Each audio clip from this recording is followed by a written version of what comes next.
years after his supporters stormed the US Capitol, Donald Trump still falsely claims that the 2020 election was rigged, and he's promising to pardon those who were jailed over the attack. And if you don't fight like hell, you're not going to have a country anymore. That's what they are, as hostages. They've been treated terribly. The former president is facing 4 criminal cases of his own, but has used them to rally his base.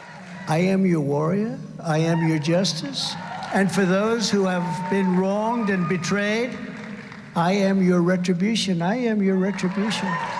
The first year of a Donald Trump 2.0 will be about domestic political retribution, and it'll be dominated as well by the legal cases that are ahead of him. The second and third year will be rolling back the Biden legacy, and the fourth year will be about his legacy himself. Donald Trump's 2016 victory caught many by surprise. This time, his chances and his plans for if he wins are being taken far more seriously. Sorry to keep you waiting, complicated business. Amid an historic spike in the number of people crossing the US border with Mexico, Donald Trump has again made immigration a major focus. Critics say his language echoes Adolf Hitler's, an assertion he denies. They're poisoning the blood of our country. That's what they've done. They poison. Abroad, Donald Trump has rattled European leaders by suggesting he'd encourage Russia to do whatever it wanted to a NATO member if they didn't spend enough on defence. I don't think that sort of rhetoric makes people feel very comfortable. I think it was rhetoric. I think the reality is, and he had the opportunity to do this last time and he didn't, he would not withdraw from NATO. But former National Security Advisor John Bolton, who was fired by Donald Trump, argues all of America's allies, including Australia, should be worried.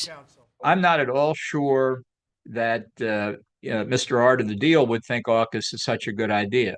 It would depend on what the political lay of the land was when the question was put in front of him. The Australian government insists the agreement to obtain nuclear-powered submarines would survive any change in the White House.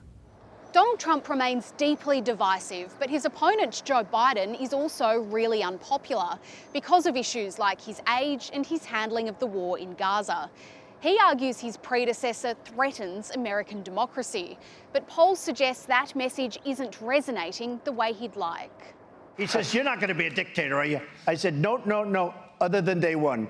We're closing the border and we're drilling. After that, I'm not a dictator.